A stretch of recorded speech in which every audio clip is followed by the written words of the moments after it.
नमस्कार, मैं श्यामगिरी। आप देख रहे हैं टीएफडी इंडिया लाइव। टीएफडी इंडिया लाइव में आप सभी दर्शकों का स्वागत है। बड़ी महत्वपूर्ण है कि मोदी सरकार का संकट अब कम नहीं होगा, इतना तो दावे के साथ कहा जा सकता है।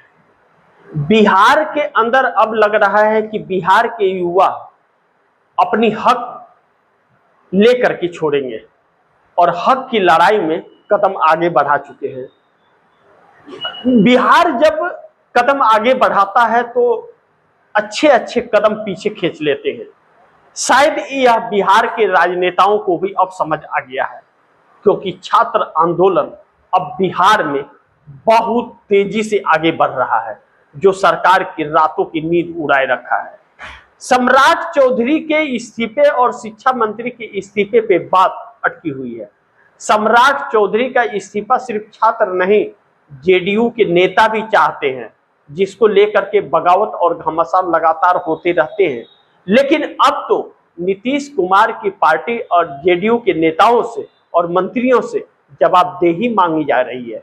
छात्र जवाबदेही मांग रहे हैं कि आपके समर्थन से सरकार चल रही है, आपका क्या कहना है, आप छात्रों के साथ हैं या नहीं हैं। और इसी में तेजस्वी यादव यात्रा निकालते हैं, पदयात्रा ही निकालेंगे। पटना में राजभवन ही तो घेरना था, पूरा बिहार थोड़ी चलना था। लेकिन क्या यह सब कुछ नीतीश कुमार करवाए एक साजिश के तहत? क्योंकि कुछ दिनों से नीतीश और तेजस्वी के अंदर जैसे लग रहा है चाचा भतीजे का कीटाणु जग गया है, और वह कीटाणु जब जगता है तो बिहार की राजनीति में उथल पुथल मचता है।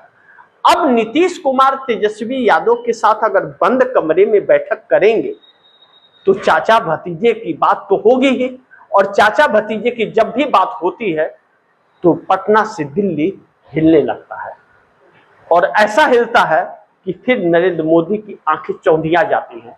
लेकिन बिहार के युवाओं या महिलाओं के साथ जो बर्बरता हुई है, धोखा जो हुआ है रोजगार को लेकर के, वह रोजगार उन्हें कौन देगा? वादे तो बहुत बड़े बड़े करते हैं कि 2 करोड़ लोगों को रोजगार दे देंगे, और देते 2 लोगों को नहीं। अब ऐसे में बिहार के छात्र सरकार के खिलाफ प्रदर्शन में है और विपक्ष नीतीश कुमार से जवाबदेही मांग रहा है। लेकिन एक अजीबोगरीब रिश्ता बिहार में चल रहा है।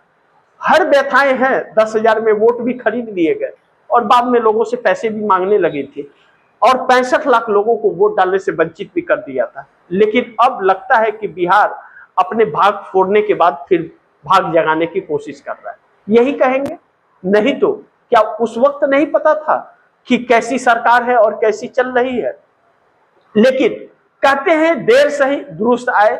अब वह छात्र अपनी लड़ाई खुद लड़ रहे हैं, क्योंकि जो परिस्थितियां जिन परिस्थितियों में है, जिस तरह उनके भविष्य खराब हो रहे हैं, सरकार छल की है 2 करोड़ लोगों को रोजगार के नाम पर, तो वह बच्चे अब पेपर लीक हो या पेपर में गड़बड़ियां हो या पेपर में जो धांधलियां हैं, इन सब को लेकर के शिक्षा मंत्री का इस्तीफा और मुख्यमंत्री का त्यागपत्र दोनों मांग रहे हैं। अब ऐसे में नीतीश कुमार अपने 85 विधायक और 12 सांसदों के साथ लंबा गेम खेल रहे हैं। वह विपक्ष के साथ मिल करके, महागठबंधन के साथ 130 से 133 विधायकों की एक बड़ी सूची तैयार कर रहे हैं, जो एक नई सरकार को आगाज देगा और जेडीयू का नया मुख्यमंत्री बनेगा। यही मांग जेडीयू के कार्यकर्ताओं की भी थी और यही जेडीयू के नेताओं की। बाकी कमान नीतीश कुमार दिल्ली में संभाल लेंगे, और जब यह चीजें निकल रही हैं तो मोदी की रातों की नींद उड़ जा रही है। पप्पू यादव छात्रों के साथ धरने पे बैठे हुए हैं, प्रशांत किशोर का साथ मिल रहा है, नीतीश कुमार मोदी का हाथ छोड़ रहे हैं। ऐसे में मोदी अलग थलग, सम्राट चौधरी अलग थलग पड़े हुए हैं। सम्राट चौधरी जिस दिन सीएम बने उसी दिन से पता नहीं चल रहा है कि वह कितने दिन सीएम रहेंगे, कल रहेंगे या नहीं रहेंगे। हर एक दिन उनका अग्नि परीक्षा होता है। ऐसे में चंद्रबाबू नायडू के साथ भी समस्याएं कुछ कम नहीं है। चंद्रबाबू नायडू भी लगातार चिंतित हैं, क्योंकि उनके बेटे नारा लोकेश के इस्तीफे की मांग वहां भी हो रही है। वहां भी छात्र आंदोलित है और बड़ी तेजी से। लेकिन चंद्रबाबू नायडू ने खुला अल्टीमेटम नरेंद्र मोदी को दिया कि अमित शाह का इस्तीफा नहीं हुआ जल्द से जल्द तो हम आपसे समर्थन वापस ले लेंगे, हमारे मंत्री आपकी सरकार से इस्तीफा दे देंगे। यह बात सुनने के बाद नरेंद्र मोदी के होश उड़ गए और चंद्रबाबू नायडू ऐसा नहीं है कि पहली बार कह रहे हैं, पहले भी कह चुके हैं और समर्थन वापस ले चुके हैं, लेकिन बात उस वक्त का कुछ और था, इस वक्त का कुछ और है। उस वक्त नरेंद्र मोदी पूर्व बहुमत की सरकार चला रहे थे, आज अल्पमत की सरकार है। ऐसे में संकट तो चंद्रबाबू नायडू ने मोदी के लिए पैदा कर ही दिया। अब नरेंद्र मोदी 3 दिन से बैठक कर रहे हैं, लेकिन विकल्प तलाश नहीं पा रहे अमित शाह का, और विपक्ष का भी यही मांग है अमित शाह का इस्तीफा हो और नरेंद्र मोदी माफी मांगे। नरेंद्र मोदी फंसे चारों तरफ से हैं, सरकार फंसी हुई है।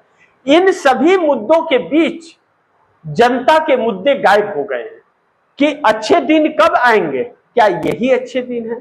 मजदूरों को रोजगार कब मिलेगा, इस पर कोई चर्चा नहीं हो रही है।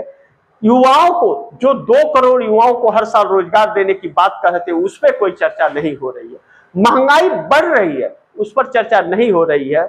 और जिस तरह से बच्चों के पढ़ने लिखने की जो तौर तरीके हैं बदल रहे हैं, सरकारी स्कूल बंद हो रहे हैं, प्राइवेट में पढ़ाने की बच्चों को हैसियत नहीं रही लोगों की, क्योंकि उनके पास रोजगार भी नहीं है। और 1 लाख सरकारी स्कूल इस सरकार ने बंद कर दिए और 1,80,000 MSME कंपनियां बंद कर दी। कहां से रोजगार मिलेगा और कहां से लोग घर चलाएंगे? महंगाई बढ़ रही है, व्यथा है, अपने बच्चों को पढ़ाने के लिए कर्ज ले रहे हैं, लेकिन कर्ज लेने के बाद बच्चों के पेपर लीक हो जाते हैं, लेकिन सरकार को कोई फर्क नहीं पड़ता। जो नामांकन फॉर्म फिलअप करते हैं बच्चे, उससे हजारों करोड़ रुपया सरकार इकट्ठा कर लेती है, लेकिन पेपर लीक का सिलसिला थम नहीं रहा है। यानी कि उसे एक लोगों को बेवकूफ बना करके एक जरिया बना दिया। अब ऐसे में जब राहुल गांधी लगातार सक्रिय होते हैं और बच्चों की आवाज गूंज उठाते हैं, तो मोदी सरकार रातों की नींद उड़ जाती है। राहुल गांधी एक कार्यक्रम में कहते हैं कि हम मोदी और शाह के रातों की नींद को छीन लेंगे, सोने नहीं देंगे, और जब तक उनका इस्तीफा नहीं लेंगे तब तक सोने नहीं देंगे। सिस्टम पूरा करप्ट हो गया। नरेंद्र मोदी ने सुप्रीम कोर्ट में, नरेंद्र मोदी के वकील ने कहा कि अब प्रधानमंत्री की निगरानी में होगा, पेपर लीक नहीं होगा। उसके बाद भी 4 पेपर लीक हो गए। क्या मोदी और क्या मंत्री, पेपर बिक चुका है पहले ही, सौदेबाजी पहले होकर के कमीशन अपना यह सरकार लेकर के बैठी हुई है, तो कहां से लगाम लगाएगी? और नहीं कमीशन ली है तो रोक लगाए, गिरफ्तार कर ले, कैंसिल करे सब। लेकिन नहीं, वह हिम्मत नहीं है, क्योंकि 15 से 45 लाख रुपए में पेपर बेच कर लोगों को नौकरी दी गई है, अपने लोगों को, उन वैसे लोगों को जिन्हें कोई जानकारी नहीं है। और जिन बच्चों को जानकारी और ज्ञान था, उनको पेपर लीक के बहाने उनकी जिंदगी को बर्बाद कर दिया इस सरकार ने। सत्ता में आने के लिए 2 करोड़ रोजगार का घोषणा किया, और सत्ता में आने के बाद 2 करोड़ लोगों के पेपर लीक होते हैं। हर महीना पेपर लीक होता है इस सरकार का, आज तक लगाम नहीं लगा पाई। ऐसा कानून बनाती है कि इसके साथी दोस्त कमा करके लाल हो जाते हैं और बच्चे के भविष्य दांव पर लग जाते हैं। राहुल गांधी इन्हीं बातों को लेकर के अब पूरे देश में भ्रमण कर रहे हैं, हर जगह कार्यक्रम कर रहे हैं। सरकार की रातों की नींद उड़ रही है। नरेंद्र मोदी की लोकप्रियता घटती जा रही है और राहुल गांधी की बढ़ती जा रही है। जहां भी आंदोलन हो रहा है, राहुल गांधी का सपोर्ट मिल रहा है। पुणे में महिलाओं की गूंज पर चर्चा होनी थी 22 अगस्त को, लेकिन पुलिस प्रशासन ने पहले ही वहां पर कर्फ्यू वाले हालात कर दिए मोदी की इजाजत पर। बगैर सरकार के पुलिस प्रशासन ने ऐसा क्यों किया? क्या रक्षाबंधन हो या फिर वह हो नागपंचमी, कर्फ्यू लगता है क्या? अगर पुणे में, तो बाकी के देश के हिस्से में क्यों नहीं? नए नए तरकीब निकाल रहे हैं, लेकिन राहुल गांधी ने कहा मैं तो 22 को पहुंच रहा हूं, और बच्चे कह रहे हैं कि मैं तो सड़क पर उतर रहा हूं। पुलिस प्रशासन कहता है कोई बैनर नहीं लगेगा, कोई रील नहीं बनेगा, कोई नारेबाजी नहीं होगी, किसी नेता का नाम कोई नहीं ले सकता है। जैसे लग रहा है कि पुलिस प्रशासन भगवान हो गया है, पुलिस प्रशासन ही इस देश का मालिक हो गया है, वह नौकर है। इस बात का उसे एहसास होना चाहिए, और यही इस देश के युवा उसे एहसास दिला रहे हैं। कार्यक्रम नहीं हुआ तो सड़क पर उतर जाएंगे 1 लाख से 1.5 लाख युवा। इस बात के धमकी के बाद प्रशासन के हाथ पांव फूले हुए हैं। अब इलाहाबाद वाली परिस्थिति आ गई कि जैसे इलाहाबाद में राहुल गांधी के कार्यक्रम को परमिशन कैंसिल कर दिया गया था, उसके बाद फिर जब युवा सड़क पर उतरने लगे तो परमिशन दिया गया। अब पुणे में क्या होगा 22 तारीख को यह भी पता चल जाएगा, लेकिन ताजा खबरों के अनुसार राहुल गांधी ने ऐलान किया है कि हम तो 22 तारीख को पुणे जा रहे हैं।